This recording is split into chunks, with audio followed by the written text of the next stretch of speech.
It's 104.9 Coyote Country. Good morning. I'm Robert Miguel. Again, we are talking all about Hispanic Heritage Month, and this is going to be really cool. With me on the phone, Mr. Ernesto Rodriguez from the Alamo. How you doing, sir? Fine, thank you. How are you doing today? I am great. I'm really excited. I brushed up on the Alamo. I watched the Billy Bob Thornton movie last night, and we're excited to talk to you, especially as it's Hispanic Heritage Month this month. First of all, what's your title there at the Alamo? I am the Associate Curator at the Alamo. Wow, so that means that you're pretty much in charge of all the, I guess what you call artifacts or pieces, and keeping it all looking nice, right? That's the way it seems in the movies, anyway. Yep, that's what I do. How did you land a gig at the Alamo? What's your background as far as curators go? I was a grad student at St. Mary's University here in San Antonio in history, and there was an opportunity to work at the Alamo, and I was lucky enough to get it. And my focus at the university was on Spanish Texas, so it fit perfectly. So you must know your stuff, and of course, again, we are celebrating Hispanic Heritage Month. And if you could, give us an intro as to, how the Alamo, I guess, relates to Hispanic heritage, and what's the main takeaway, I guess? The Alamo, in the long span of its history, starts out as a Spanish mission called San Antonio Valero, from 1718 through 1793, when it is secularized, becomes a Spanish fort in 1803 with the Second Flying Company of San Carlos de Alamo de Parras. Its members of this company are involved in the Mexican independence movement. When we become part of Mexico, or when Mexico becomes a republic in gains its independence, I should say, in 1821, the soldiers here at the Alamo are now Mexican soldiers; they're no longer Spanish soldiers. And the story continues through colonization onto the siege and Battle of Bear in 1835, and then we get to the Battle of the Alamo in 1836, in which the people of Texas are rebelling against a centralist regime run by Antonio Lopez de Santa Anna. So it's everybody that, not everybody, but the majority of the people that are in Texas, including Tejanos, or Mexican-born Texans, Americans that have just arrived for the fight, and colonists that had lived in the area. And it ends with, after a 13-day siege, with the defeat of the Alamo defenders and Santa Anna preparing to march eastward towards Houston, present-day Houston, where he is defeated at San Jacinto. I'm telling you what, it's like I'm just watching the movie all over again in my brain. That was awesome. Now, real quick, about movies that we've maybe seen through Hollywood, like the Billy Bob Thornton movie.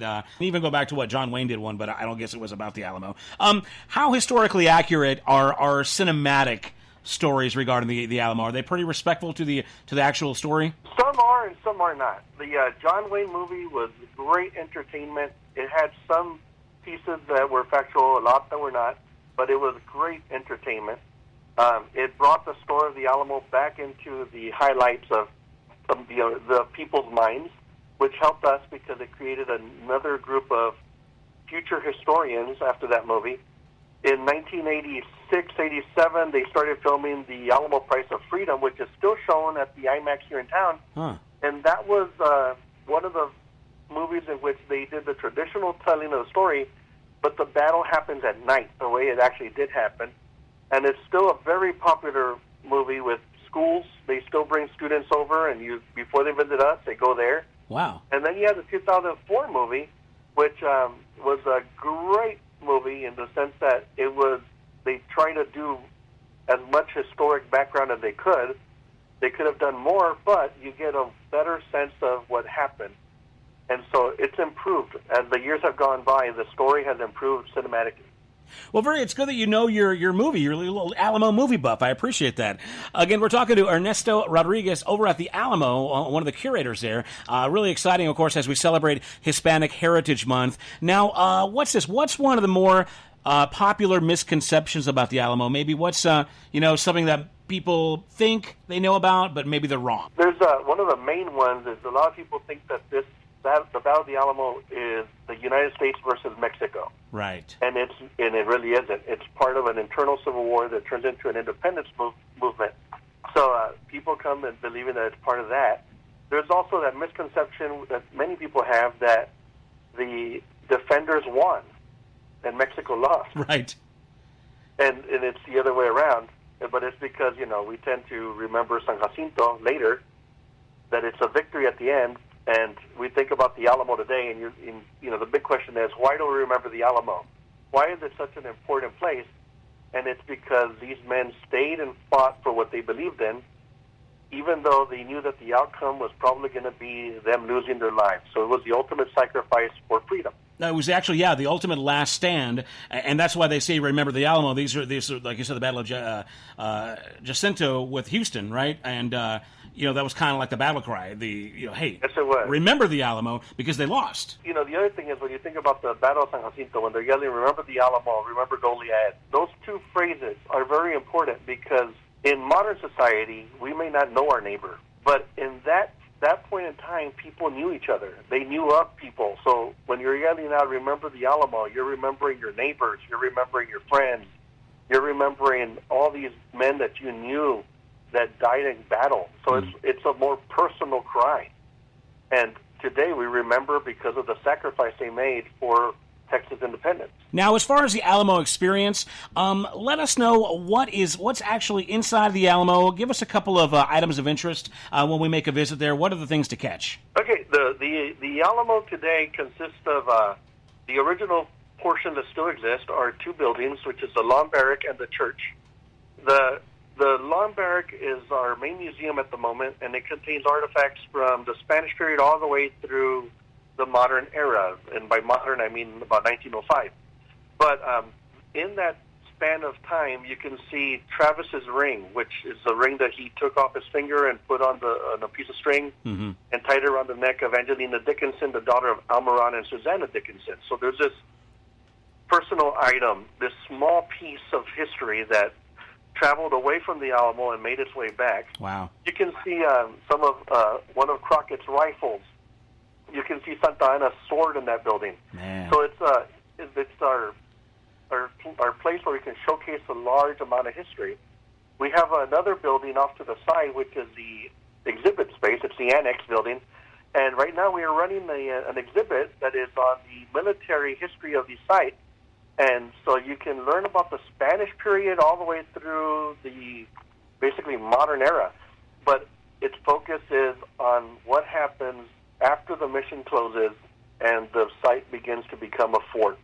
So you can learn about the Spanish frontier soldier, the Mexican soldier, the Texas Rangers, the U.S. Army. So it's all included. So those are the things that you can see. And then there's a church, which is in its own right, it stands alone as a piece of history, a living piece of history, I should say, that has stood in the same location for almost 2 centuries. And it's one of those things that when you walk in there, or actually over 2 centuries, I should say, almost 300 years now, when you walk in there, it's one of those places of reverence. It allows you to think about what occurred here. There's flags that line the walls that have numbers on them telling you about every state or country that had a defender here that we know of, and the number represents how many from that state or country. And then at the back of the building, there are plaques with the names of the men that we know. So it's a place of remembrance and reverence. Again, we're talking to Ernesto Rodriguez at the Alamo. Tell me this, in your opinion, this is just on your own your taste, what's the hidden jewel at the Alamo? Maybe that little piece of history that just means the most important, that means the most to you maybe on a personal level, or one that you just think is just super interesting that might get overlooked. The thing that's a hidden jewel is the Lawn Barrack building itself. And it's because that site, most visitors come through, they'll walk through the church, walk to the gift shop, go to the grounds, and then leave. And they tend to miss that building. And that is one of those buildings that's one of the oldest stone structures still standing in San Antonio. Starts its life in 1724. And it's a place where during the Battle of the Alamo, you had a hospital on the second floor, which unfortunately no longer exists. A lot of the fighting happened in that building. And it's one of those places that if you really want to get close to the history of the battle, that's a building to be in. Very good. All right, now, the Alamo's been in the news here regionally and actually nationally a lot lately. If you could, please, if you could clarify the future overhaul of Alamo Plaza that was confirmed recently by the Texas Land Commissioner, George P. Bush, what changes can we expect? How will it affect, or improve or change the historical legacy that's offered by the Alamo? Do you have any information about that to clarify for our listeners? Yes. What's happening now, they're in the planning process still, but the plan is to build a world-class museum in some buildings that are right across the street from us, recapture the original mission layout or the old mission grounds, recapture that, and provide a better experience for visitors. And so the goal is that we can provide people with an experience that they will truly remember without having to worry about traffic and other things. So it's trying to bring the Alamo back into a bigger, more reverent site. Unfortunately, right now we have, like I said, traffic goes through the middle of the Alamo ground. Right. We're trying to recapture that. We're trying to, like I said, build a world-class museum so that when the visitor comes here, they get the full story of the Alamo, the mission, and what has happened afterwards. So our goal is to provide a true experience that will leave people wanting more. Well, it seems that, and let's all be honest, the Alamo, as wonderful as it is, the way it's set up in the city of San Antonio, it's not totally ideal, and as far as the tourist attraction goes, it's a little awkward, right? I mean, the way it currently is, just by the way it's all laid out. So what you're saying is they're proposing just a way to make it a little bit more accessible and a little bit maybe more tourist-friendly, but I'm assuming that you guys are doing your best to, again, keep it in its purest form, right? Yes, we're trying. That's the thing. Now we're trying to do the best that we can with what we have available, and unfortunately, progress has taken many of the buildings that were originally there, and we've lost the whole west wall. But we're lucky enough to still have, or now have, control of those structures that are there. We're trying to provide something that the people of Texas will be proud of. Well, very good, man. Well, thanks for the clarification on that. We look forward to seeing, how that all pans out. And again, as far as the Alamo goes, where can we find you guys online? Get some information for those who want to plan a trip. If you want to plan a trip, you can find us at www.thealamo.org. Easy enough. Again, thealamo.org. Again, Mr. Ernesto Rodriguez at the Alamo, thank you so much for your time, man. We do appreciate you talking to us today and giving us some information, all right? All right, with my pleasure. Real Country with Robert Miguel. Coyote Country. 104.9.